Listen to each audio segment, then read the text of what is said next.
These current seniors, they were just ending their freshman year when the tornado hit.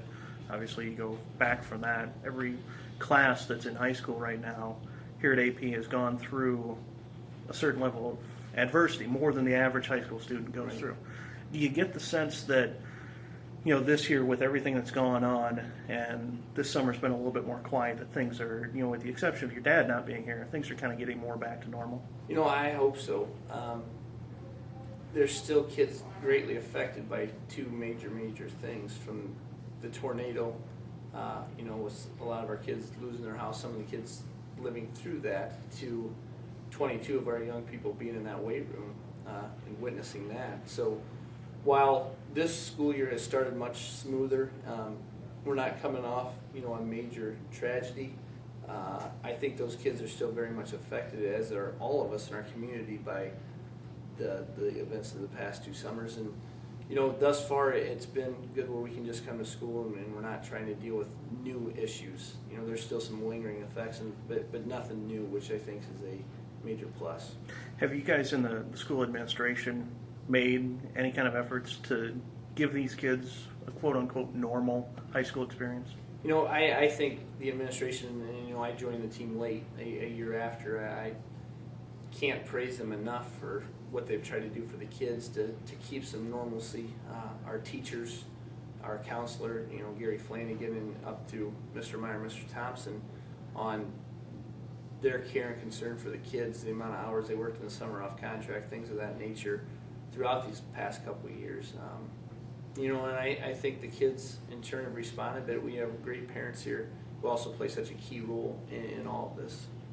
Do you get a feeling from these students that they have a maturity level or are more worldly than the average high school student? Yeah, I think one of the biggest things I've noticed is how well they kind of look and take care of each other. They don't worry about if they're sitting with freshmen only or, just with sophomores. And if somebody's down, they do truly, I've seen them, try to bring kids in, or, you don't see the kids sitting by themselves at lunch. They'll bring them over or ask them to sit with them. I think that's because we've been through so much, and I really credit our kids for that. How much have, this is a small school, obviously athletics play a big role. Everybody has a chance to compete and to participate, but how much have, the success you guys have had in different sports, how much has that helped that process? I think that was the piece where they did have some normalcy. They got to go out, they got to compete. They were those bonds with their friends, and this year again, last year we had 94 kids out for football. This year we have 86. We're up 36 volleyball players. So our students are very involved. Our fine arts numbers are very good. And I think we do a great job here of stressing to the kids, get involved. The more involved you are, the more you're going to enjoy your high school experience, and you're more connected. You feel more a part of AP than if you're just here from 8:20 to 3:15. And I think that has been some stability and really created bonds and friendships with our kids that have carried them through some of these tough times. Okay. Take me back to this summer and the ESPYs. Just describe a little bit what that whole experience was like. It was obviously something you never ever dream about.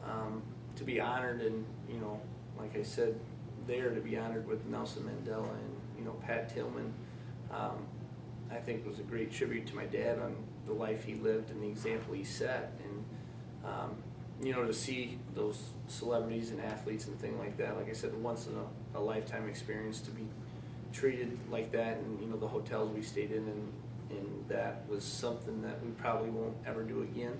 But it was very humbling to be there to receive that award and just to be honored, what I consider for the life my dad led in his legacy. I know Todd had said something on Twitter that it was odd seeing some of the big names, the celebrities there, seeking you guys out rather than vice versa. Right, absolutely. After we received our award and people saw the story, and that was narrated by Kiefer Sutherland, and they did want to come up and tell our family how sorry they were, and seeing my dad, the impact, and seeing that we kind of chose to make the best of this that we can, that affected a lot of them, and to have them say those things or just give you their regards was pretty humbling and a great experience. I know a lot of people that I talked to that watched the telecast were very impressed with how you guys handle yourselves, and specifically with the speech that you gave after the award. What kind of feedback have you gotten from around the community, around the state, around the country? It's been a great outpouring. Again, that was one of those where kind of what I had prepared to say I didn't use, and just kind of spoke from the heart. And anytime I've spoken in a public manner, I'd say since June 24th, I just try to think of how my dad, what he might have said, or how he would have handled the situation. And I have a lot of opportunities to get out and speak, and again, a huge piece in continuing my dad's legacy. I feel, our family's going to go down to New Orleans. The Saints have invited us down for their opening game Thursday, the 11th or whatever it is of September. So we'll go down there and get to see New Orleans, and just some opportunities we would have never ever had. Obviously, give anything to not have that tragedy, and would gladly stay home if my dad was still here. But through I think how we've tried to handle the situation has also impacted people, and now we're getting an opportunity to do some things that obviously we would not have had. How far into that process did you guys decide to take the Becker family there with you? That was something a lot with ESPN. They asked us on that, thoughts, and we were fine with that. I'm not going to take credit for that. That's something, ESPN had asked and arranged, and we said we didn't have a problem with it, so that's kind of how that worked. Okay. Just the connection between your two families now, and especially the relationship that your mom has developed with Mrs. Becker, has seemed to be real impressive to a lot of people. How were there mixed emotions with the verdict and with the sentencing, wanting justice for what happened to your dad, but also knowing what their family's going through? I know that's tough for them. I think, anytime you deal in with the court case, we were hoping the verdict would come back as it did.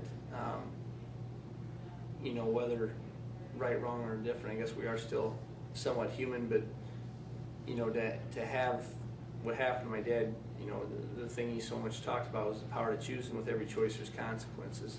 And while Mark does have some mental illness, we can't okay the fact that someone completely innocent was taken because of that. What's next for the Thomas Foundation? What kinds of things are you guys doing over the next couple months, the next year? We're really going to work hard here to really refine what we want to be about. We're exactly 1 year old today. So very, very young as far as foundation goes. We raised about $120,000, and we've already given out $100,000. But our goal here by the end of September is to really have nailed down what we're going to stand for. We know we're going to try to find a program or something we really want to focus in on based off faith, then a family component, and then football. And when I say football, I mean not just be football, but athletics and young people or coaches. And so our foundation board is really working hard right now to try to get that narrowed down, our scope, so we can get out and tell people this is what we're going to be about, and these are the activities we're going to do. Obviously, our 2 golf tournaments were a huge success. Those will both happen again next year. A couple of my dad's former players, the Stockdale brothers, are forming Team Thomas. They'll run the Des Moines Marathon again, where I think they raised between $15,000 and $20,000 last year. So we're going to have that going again here in late October, and I'm not 100% certain, but that's what, as a foundation board, we're really working hard on right now to get that nailed down, so I can give precise, here's what we're about, here's what we're going to do. And our website, I think, is phenomenal. Mark Reichenrath, who's on our foundation board, owns Spinning Tech, which they do web design. They've done that for us as a donation or charity type thing, and there's a lot of great things on there. And that'll be the best way for people to stay connected to us. Sure. I know there have been some rumors, and it may just be loose talk, but have there been anybody approach you guys, any negotiations about maybe turning your dad's story into a movie? Yeah, lots of approaches by people, and one thing that our family learned in a hurry was you either find someone you want to work with, or they're going to do it without you.